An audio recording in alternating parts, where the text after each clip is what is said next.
আজ প্রাক্তন কেন্দ্রীয় মন্ত্রী রবিশঙ্কর প্রসাদের ঘোষণার মাধ্যমে পশ্চিমবঙ্গ বিজেপির নতুন সভাপতির নাম ঘোষণা করা হলো। 30 জুলাই আনুষ্ঠানিকভাবে ঘোষণা করা হলো রাজ্য বিজেপির নতুন সভাপতির নাম। সুকান্ত মজুমদারের উত্তরসূরি বিজেপির রাজ্য সভাপতি হলেন শ্রমিক ভট্টাচার্য। সায়েন্স সিটির প্রদর্শনী ময়দানে এক অনুষ্ঠানের মাধ্যমে বরণ করে নেওয়া হয় শ্রমিক ভট্টাচার্যকে। প্রাক্তন রাজ্য বিজেপির সভাপতি সুকান্ত মজুমদার, বিরোধী দলনেতা শুভেন্দু অধিকারী ছাড়াও উপস্থিত ছিলেন বিজেপির তাবর নেতারা। কিন্তু এই অনুষ্ঠানে দেখা পাওয়া গেল না দিলীপ ঘোষ মহাশয়ের। এই নিয়ে নতুন বিজেপির সভাপতি শ্রমিক ভট্টাচার্যকে প্রশ্ন করা হলে তিনি বেশ চালাকির সাথেই প্রশ্নটি এড়িয়ে যান। শুনে নেব নতুন সভাপতি শ্রমিক ভট্টাচার্যের বক্তব্য।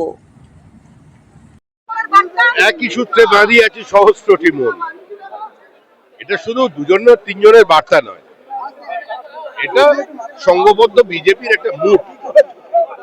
কারণ লক্ষ্য একটাই, তৃণমূলের বিসর্জন। আজকে একই মঞ্চে দেখা গেল রাহুল সিনহা, অসীম ঘোষ, সুকান্ত মজুমদার সঙ্গে আপনি নবনির্বাচিত সভাপতি। দিলীপ ঘোষ থাকলে কি কোথাও ভালো হতো? আমার বিষয়টা জানা নেই, দিলীপ দা বাইরে আছেন কিনা। আর আমি মঞ্চে আমন্ত্রিত ছিলাম, এখন পর্যন্ত আমার কোনো ভূমিকা ছিল না। চলো হয়ে গেছে চলো।